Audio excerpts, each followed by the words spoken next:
book. It's 2002. And I suppose really it's quite topical. I didn't ever think we would, when I wrote this poem, we would find ourselves in such a quiet, silent, strange, unpeopled world, such as you've got in this poem. Afternoon on Central Plains Avenue. In the suburbs of the lamented, it is always late. Rumour is rife.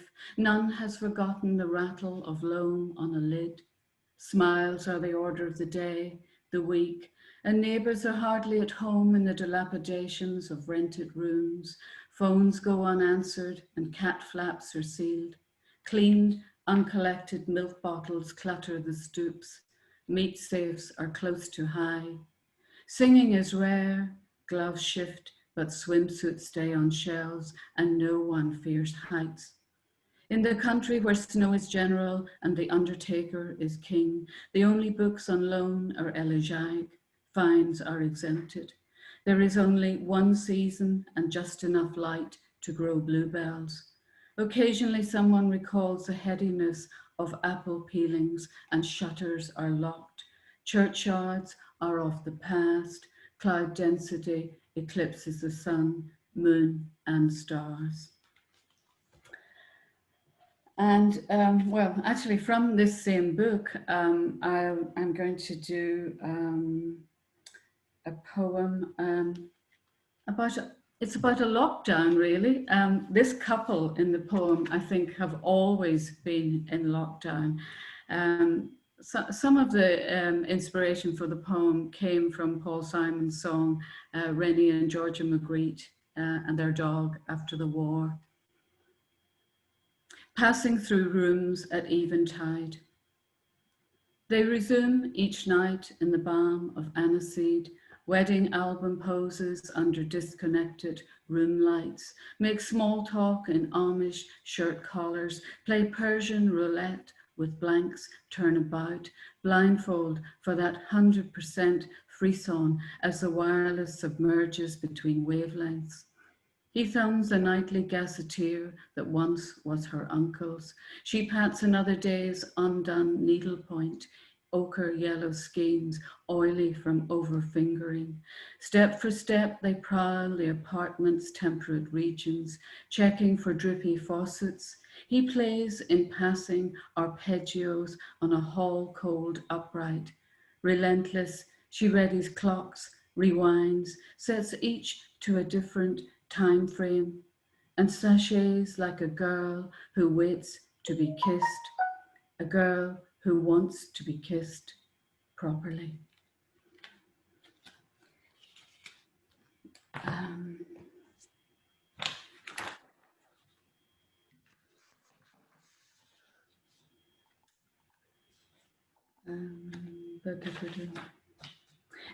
So I'm going to stick with that theme through a few more poems. One of the things that we were very aware of here in London during lockdown, as I'm sure you were in New York, was the silence outside, the silence in the city, nothing happening, nothing moving, the absolute stillness of it all. And in this picture, in this poem, I was thinking about art galleries and how such silent places anyway were suddenly even more silent. The absolute stillness of pictures. You're afraid to go to bed, afraid of rising, while street cats, indifferent, stalk the car lot fence, the poster-littered sidewalks of dawn. A call center requests your first and third of your 6-digit code. You give your mother's date of birth, of death. It's all the same now. Do those wide stockyard avenues remember her at all? Across town, an ethereal quiet. Spouses parking up at the shut mall have nothing to share. Traffic signals stuck on amber. You're raking embers, retrieve the remains of a letter from Virginia. Your mother kept the stamp and a tract from that too familiar doorstepping Bible salesman. Silent nods in the shuttered store. Fogs kept up for days. highways closed. In the town square, static galleries, the absolute stillness of pictures, quieter than 100 libraries, sadder than bookmarks. You wrestle clammy sheets, try to get over. Now it's the morning Amtrak and the missing stenographer from last night's late movie. Then the unlettered keyboard of a child's typewriter, dismembered mannequins, the future ghosts of your wartime parents, young again, watching you in a Labor Day picnic photo. Or all of you frozen under awnings by the circus photographer's flash. Then storefronts and neons all the way home. Wake, bedside lamp, pick up a gaudy paperback, desk light, heels.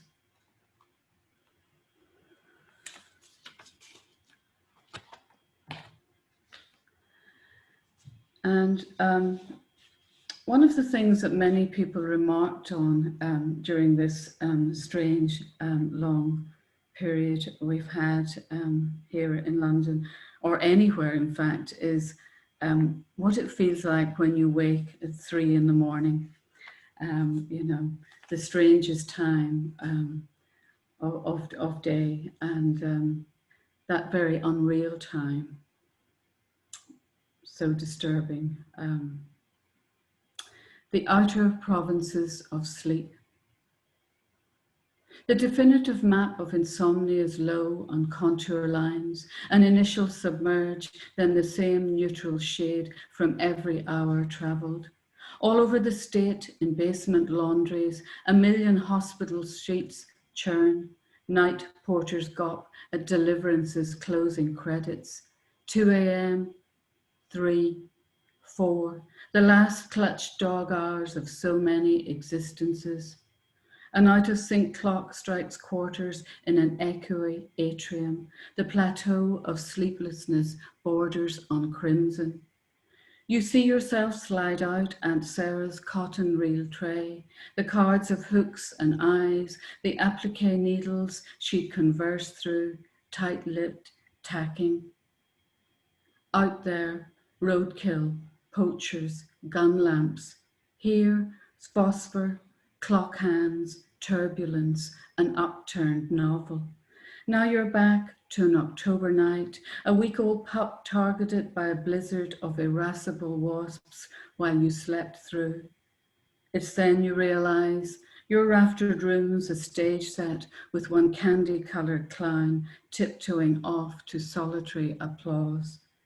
In these freighted, anxious hours, everyone stands in line for indemnity and oblivion. And here. I've just written a book, a memoir, which I'll just mention in a moment, and I'll read one poem from there. But I've spent a lot of time over the last 2 years by the sea, and so I'll say a little bit more about that in a moment. But one of the, you know, I don't always think about just this silence and, you know, distance in the city. There's also what happens at sea, the doldrums. And I think we've all been in the doldrums for quite some time. Hot copper skies. There are watches when you'd pray for a burning deck. The logbook's copperplate confirms you're 9 days out and face to face with reality. No trite familiars, just a long, unsoundable Kamchatka of the soul. This sea takes no prisoners. Nothing tangible, no icebergs, no albatross. Maybe you were always your own secret sharer. White's the measure of delirium, the colour of absent clouds. Dorsal fins circle.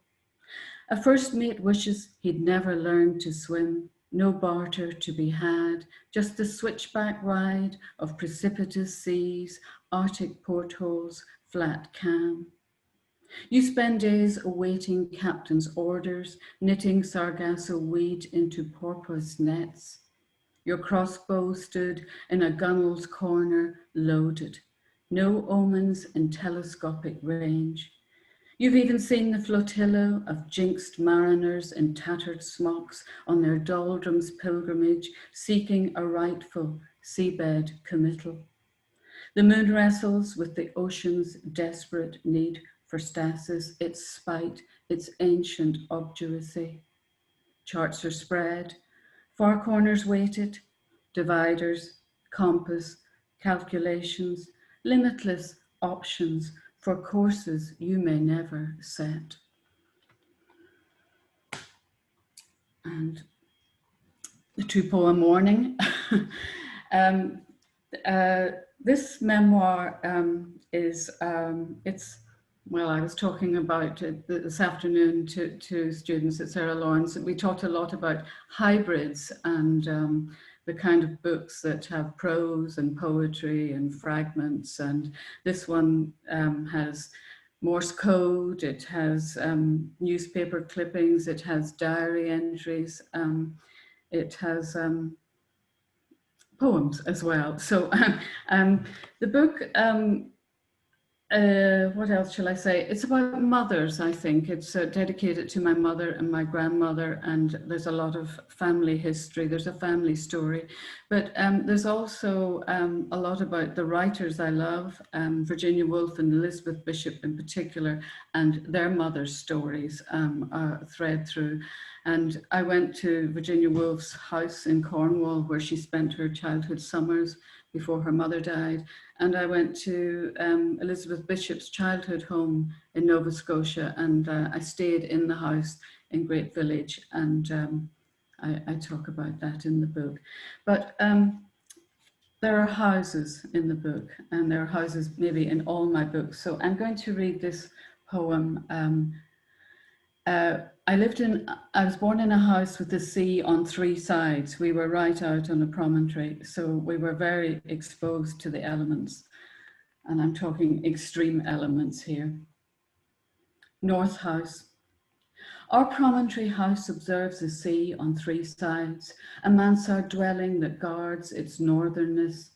Our blue front door with its summer bubbled gloss paint shrinks a little, shrivels a little with each new winter. Our north wing corridors are the iciest in history. This solemn house has witnessed too many shipwrecks, too few survivors. The whole house heaves in early hours. By September, salt water rises above the upper window frames, bestowing us with spectacular vistas of cuttlefish and rainbow scales. By midday, we've tumbled into a blackness that muffles a tolling parish bell. When every clock in the house stutters in synchronous unison, the outboard motor in the understory is our one salvation. We rejoice silently in our frosty northern fashion, retreating into peaceable, unhazarded midsummers. And I shall finish with a very tiny poem. I'll go back to House of Small Absences, which was my last poetry collection. On the cover, you probably won't be able to see it from here. There's a headland house, a rather austere house on a cliff, and there's a child walking away with a doll's house. And I love this painting because it just summed up how those early houses, those early rooms, we take with us everywhere. And I don't know if you can ever really go back once you've left a place. One of the things I was thinking about was Emily Dickinson's Home is So Far From Home. Headland house. There's the same curve in the road, but the arc seems smaller. As you near each night, oxygen thins. There's the same sycamore, the same red door, unpainted, unlatched, and your doll's house is still in the attic. Thank you. 。 . 。 . . . . . . . . . . . . . . . . . . . . . . . . . . . . . . . . . . . . . . . . . . . . . . . . . . . . . .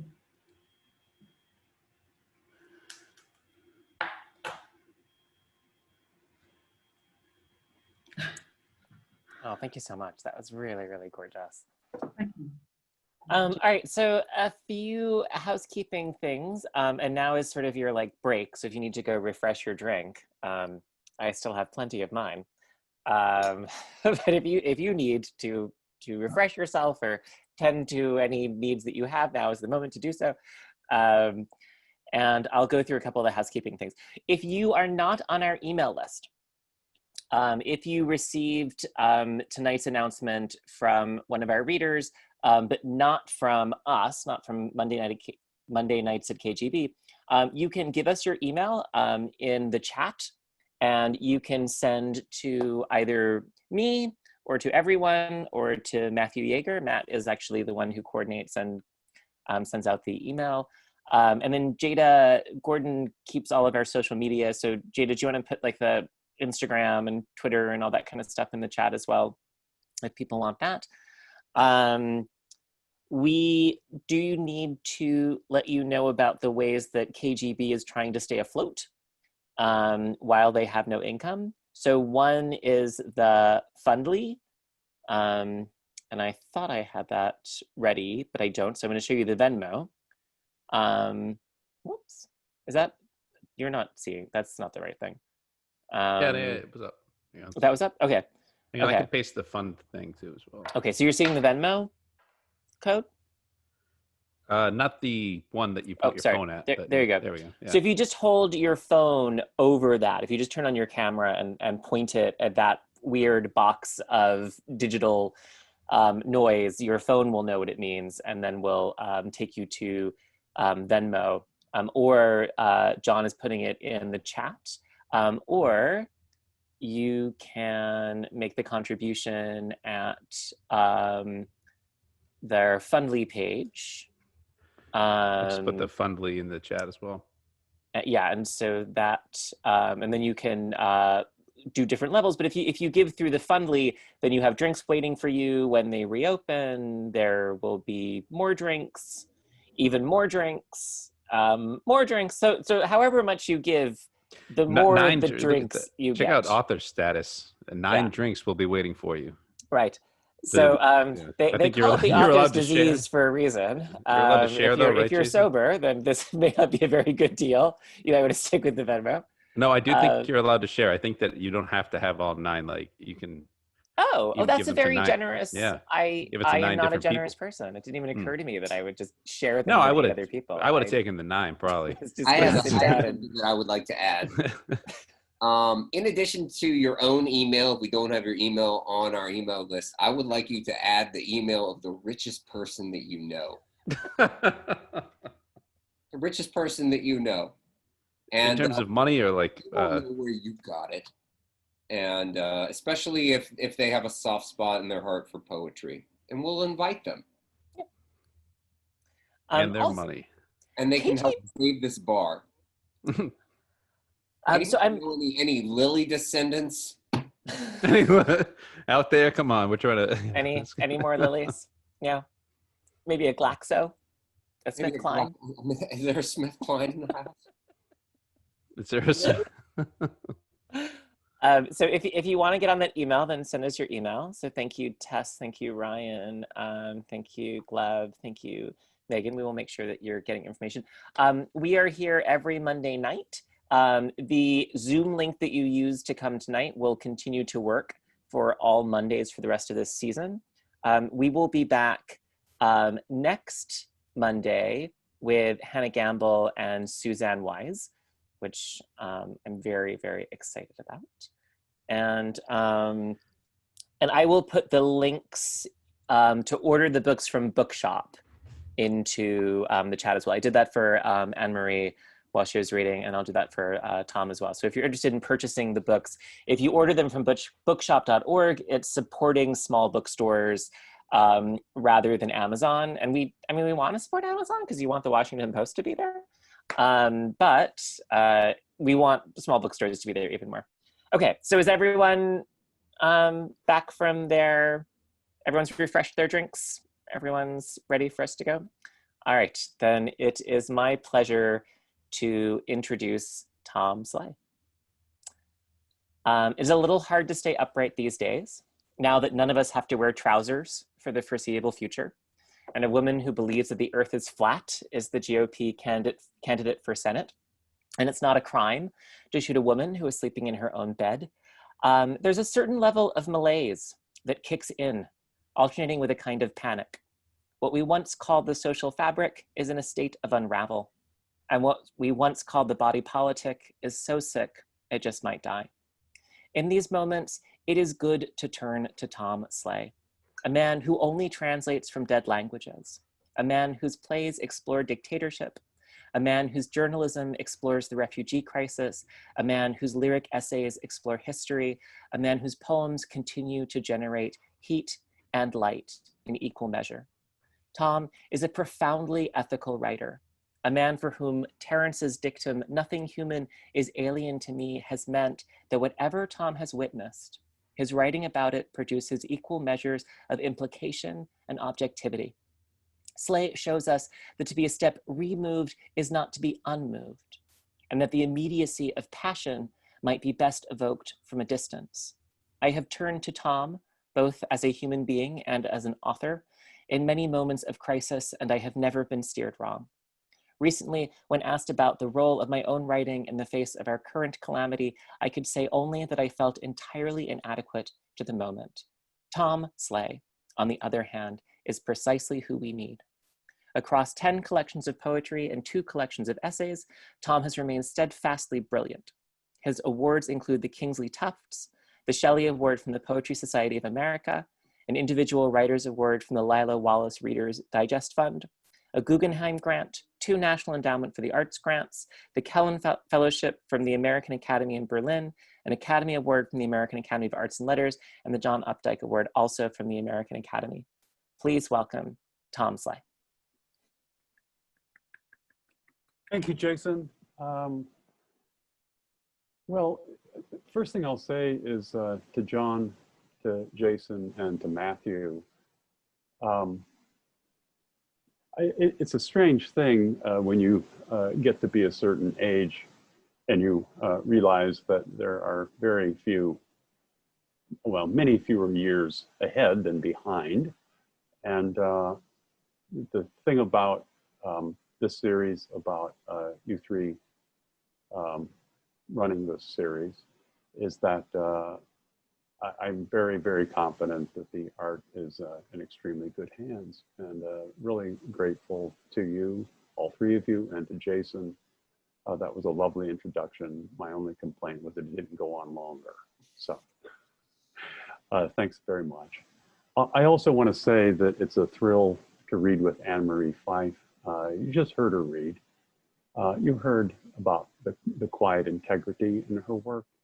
You heard just how everything is beautifully particular. She doesn't strain ever. And that is one of the rarest gifts you can have, and something that I have certainly tried to learn from. I also was at Elizabeth Bishop's house 2 years ago, just visiting on one day next to that crazy junk store that exists next to her house. And there was a filling station there. Its name is not Esso, but I kept thinking, could that be the filling station? And it was great to think of you being there, Anne-Marie. And then I'm sure the spirit of Bishop was happy to be with you. Also, it's Jada. I haven't met you yet, but I'm so glad that you're part of this group. And it was a lovely introduction, and I hope we get a chance to actually talk in person.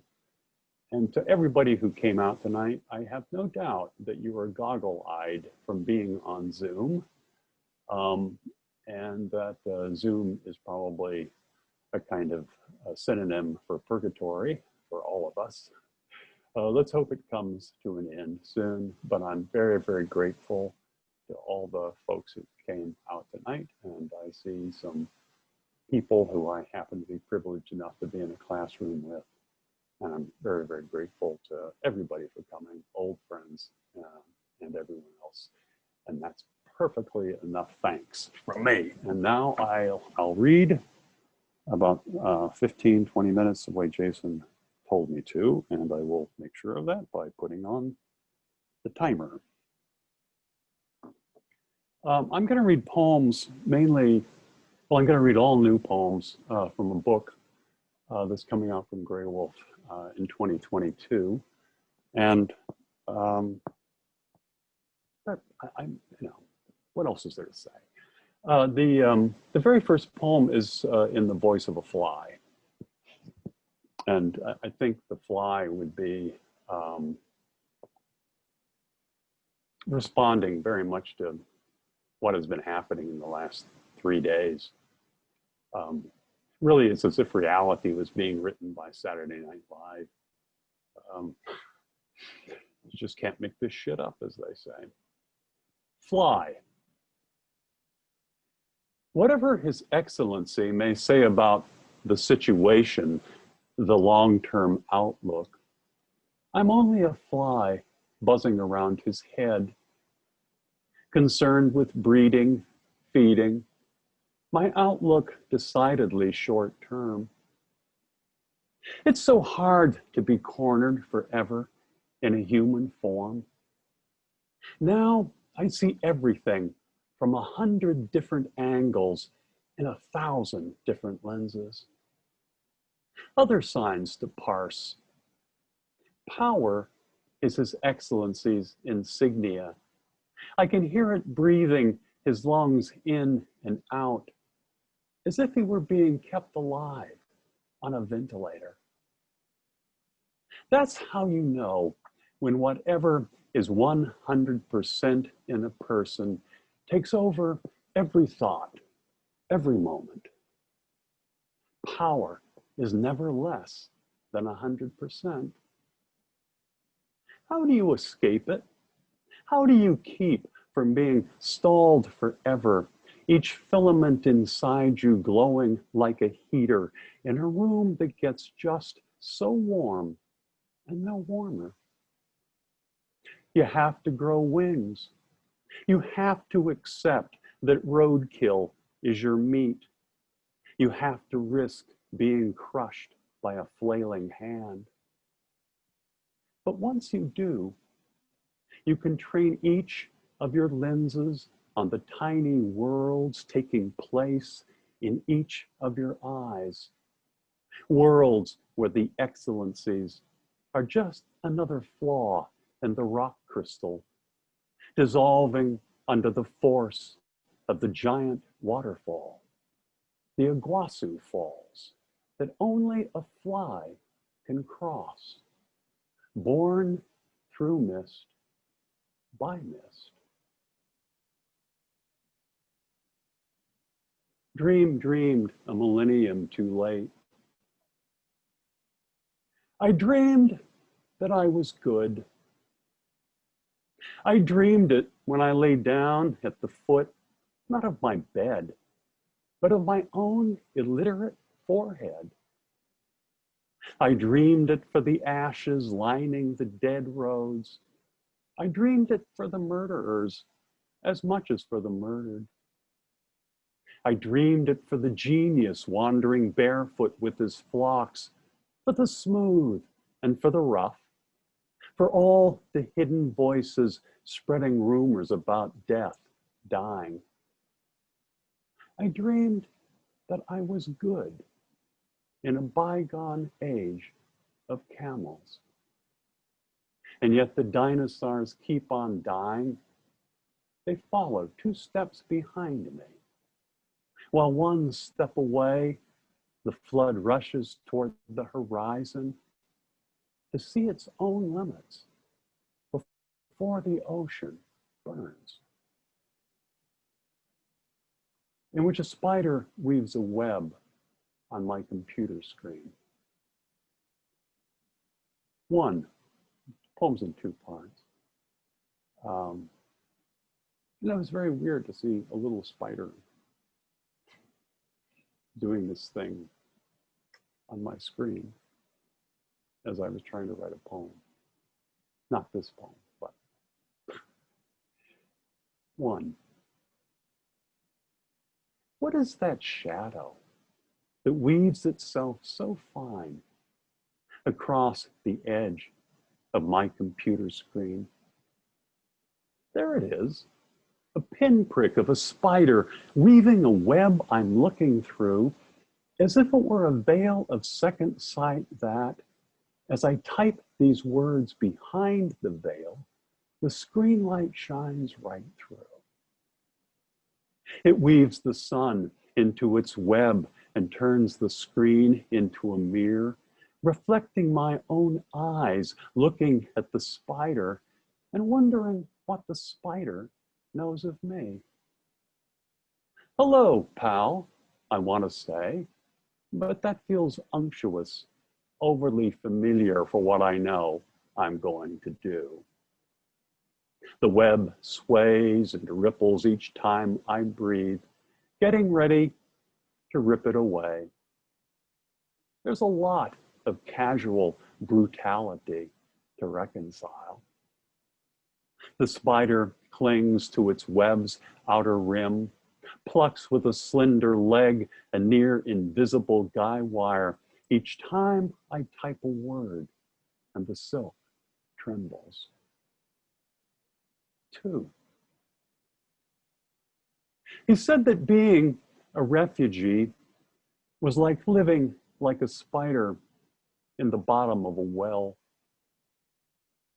He held his quiet dignity close to him. The others in the room stopped talking. I won't repeat exactly what he said, since it's his to tell. But it had to do with how his mother died, how his home was destroyed. The words you use to talk about such things, the second they're uttered, sound suspect. For him to say, the soldiers shot my father, they blew up our house, and the worst thing I ever saw, the very worst, was seeing my baby brother crying on my dead mother's breast, is only my rendering in English what the translator, speaking in French, said he said.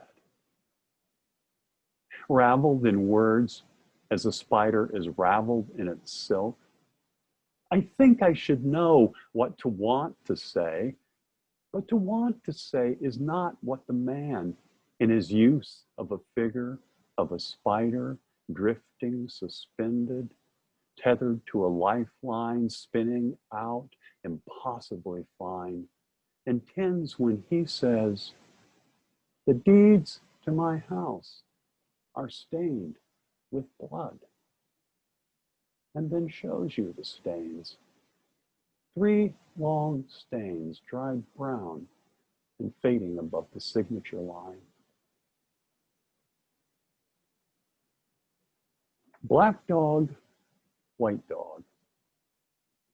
These dogs live literally from one balcony to my balcony, and there they are. The souls of the dead wake up and bark at the living. They whine and leap. They slowly settle down into dogs' bodies. Human time ticks away until it no longer rushes in their ears. The dead souls leap up with muddy paws and live in the moment of their leaping.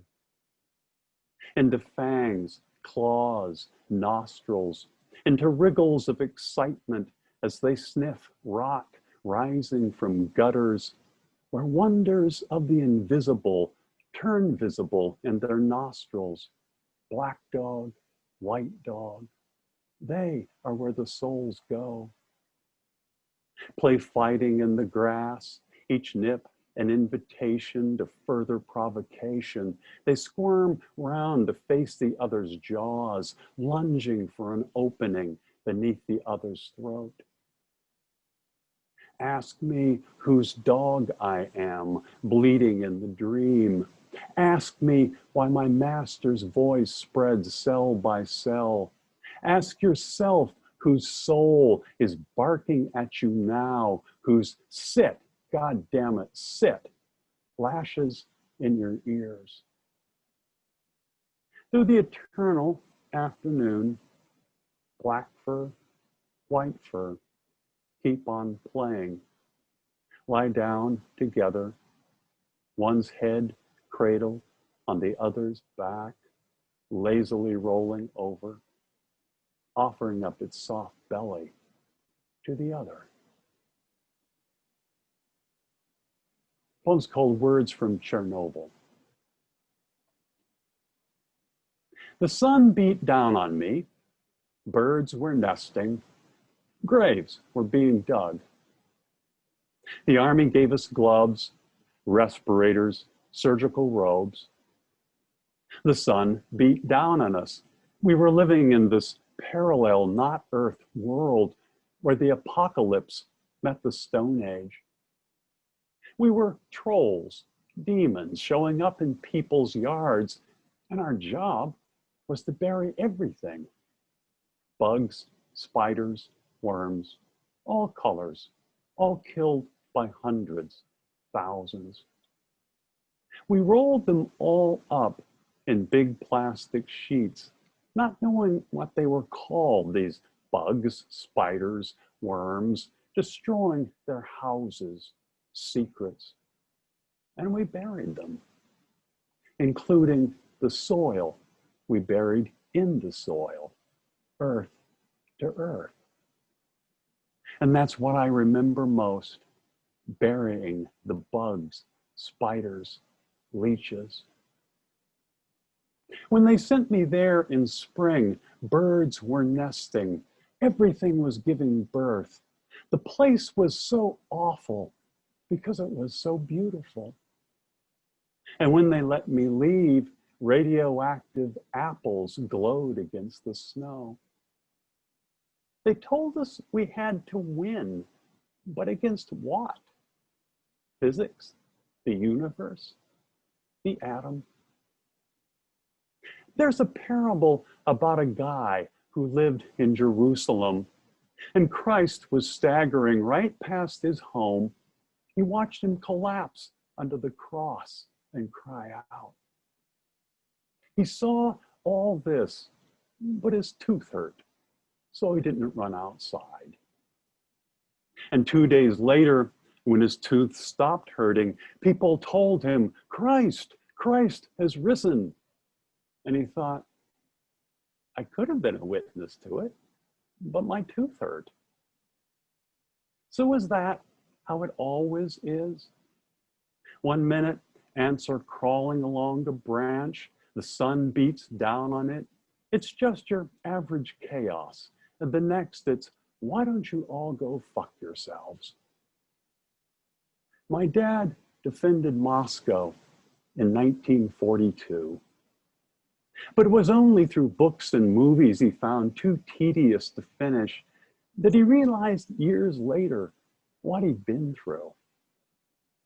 His own memory of the great event was, I sat in a trench, shot my rifle, got buried by an explosion.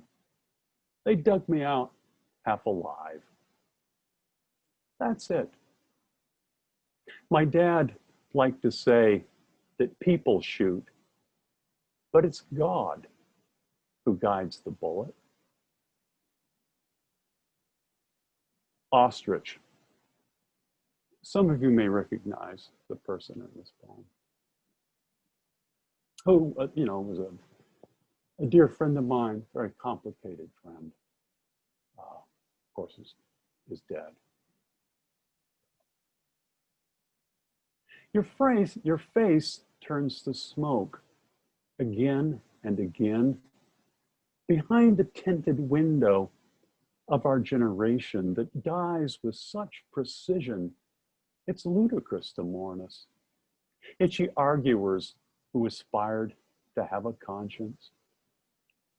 You're dead, I know, but I still talk to you, hand-cupped to your ear, talking the world into a corner, loving the fragility of forgiving yourself what your enemies and sometimes your friends couldn't forgive.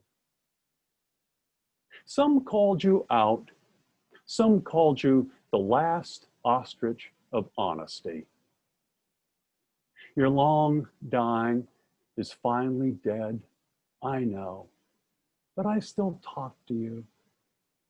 The distance our anti-intimacy must still cross. I knew you well enough to be afraid of you and love you. To know your elsewhere is my only here.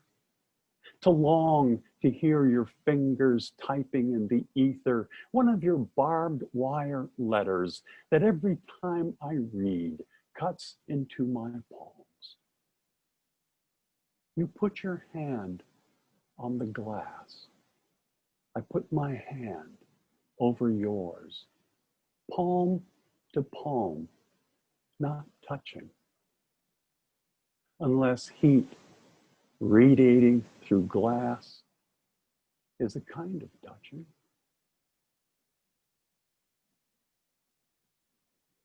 A toast to Pavlov's dogs. And these are the actual names of the dogs at the end of the poem. O leash, held by a hand I can't see, here in the laboratory where nothing can change and where yips and bites are fine-tuned to the pack's mentality, am I one of his dogs, the three-legged one that knows nothing of my lack except for how I bark, growl, and whine to be let in?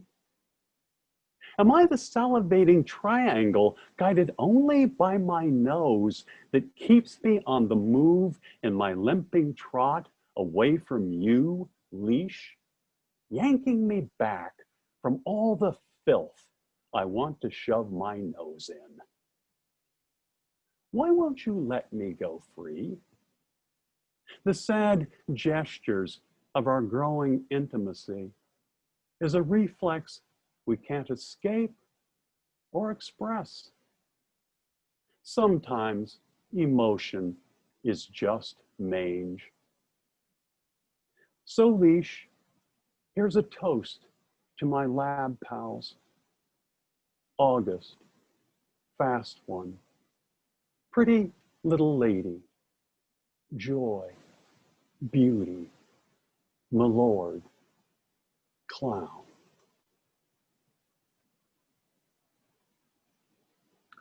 Portrait of my father as a young snake. I was dead. The hospital around me pinged and beeped, and though I lay on my bed, the nurses and doctors couldn't see me. I kept saying to myself, why doesn't somebody come? And then the feeling changed, and I was climbing and climbing crumbling stairs, breathing hard but enjoying it. The moss between the bricks slick and such a deep green that I knew I was a boy again. My dead father waited for me at the top, where he lay coiled round and round himself, just like the little green garden snake we found frozen one morning on the front step during a late spring cold snap. He'd been trying to shed his skin, but somehow he'd gotten stuck partway in and out of his old body. He looked perplexed, his tongue tasting the air, flicking across his thin snake lips, listening to his tiny snake ears to my breath coming closer, his eyes seeming disappointed, as if it were my fault that he hadn't gotten farther. I picked him up, he writhed along my arm and coiled around my neck and lay quiet, waiting, cold against my shoulder. And here's the last poem, Bird Nation. This isn't the season of phantasmal peace. No bird nation lifts the earth in a net of shadows. But still the birds have taken the city back. On the fire escape, doves sidestep past us, not noticing our shadows falling on the glass. Some I love have become the shadow of the wax wing slain by the false azure on the window pane. As the water tower's shadow rises above a delivery truck where a takeout menu kites like a hawk. In poor, exhausted psyche's garage underground, months will go by before the all clear sounds. But until then, we can watch their silhouettes ruffling across the blinds, keeping separate.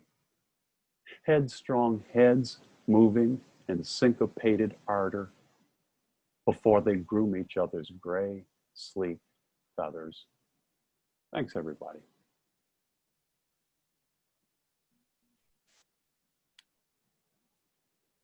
You can unmute yourself. You're all, to everyone. Everyone can unmute themselves. Oh my goodness, Tom, thank you so much. That was really, really wonderful. Thank you. Welcome, Jason.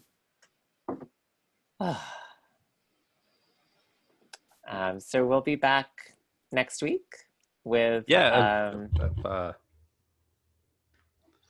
sorry, I didn't mean to. No, go ahead. I was gonna say, yeah, if anybody had I don't know, thoughts, questions for the poets too, we can maybe address them real quick. Since we got a small crowd, so I don't know if anybody. I just thought it was really beautiful tonight, and I liked all the animals in Tom's poems. That was great. It was very visual. But all of the poetry tonight was really great. I'm glad that I got here. Thank you, I'm Tom. really glad to have you. Yeah, we'd really love to see you. Can't wait till we can do it again for real. Yeah, to the animals. Nice. Yeah. Melinda says sometimes emotion is just mange with a heart next to it. Gorgeous. So to Don's animal point, but yeah, that's fantastic.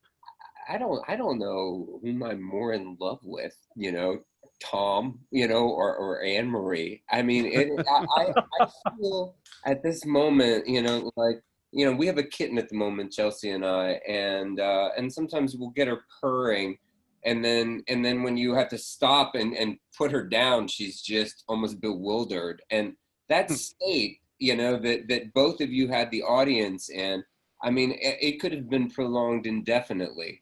Anne Marie, your poetry is so quintessentially English, full of falling rhythm and falling intonation. I had never heard you read before, and it is just the rhythm, and I was completely astounded, And Tom, that poem that you read, speaking of the spider on your screen that pivoted in part two, I mean, that's like the pivoted, leapt across the sea and engaged a refugee. I feel like that's the that's quintessential Tom Sleigh. You've also the sensibility where, you will write a poem that, happens, under a piece of paper in your kitchen. You'll write about a daughter growing a tooth, but you will also, do the Melvillean thing where you go off and you get your content and you experience, refugees in an unmediated way, and you observe cats crossing from tank to tank. And just hearing that in one poem, we need to be recording this. So we are. It's recorded. Are we really? Yeah. It's up on you. It'll be up on YouTube. I'm actually getting everything onto YouTube. I was astounded by both of you this evening, and truly, and for people who are just tuning in for the first time, it's almost always this good every single week. And but tonight I feel so much better than I did hours ago, and I hope others are with me. Yes. Very much so. Thank you. Yeah. Well, Matthew, thank you. That was incredibly generous. And, Matthew, thank you so much. Thank you. Thank you. That was Anne Marie, lovely. thank you, everybody. Anne Marie, lovely. Everybody, Yeah. thank you. And thanks everybody who's out there. I really appreciate you guys coming. Yeah, and to that end, the Tom Sleigh journalist poet mantle, you know what I'm saying? We got something expressly unique there. That is the, two art forms that are very different and very much the same, I think, in the sense of just trying to arrive at truth telling, and it sort of nails them both at the same time. Well done, and being concise, I think, for that matter. We have Jason. Do you have anything to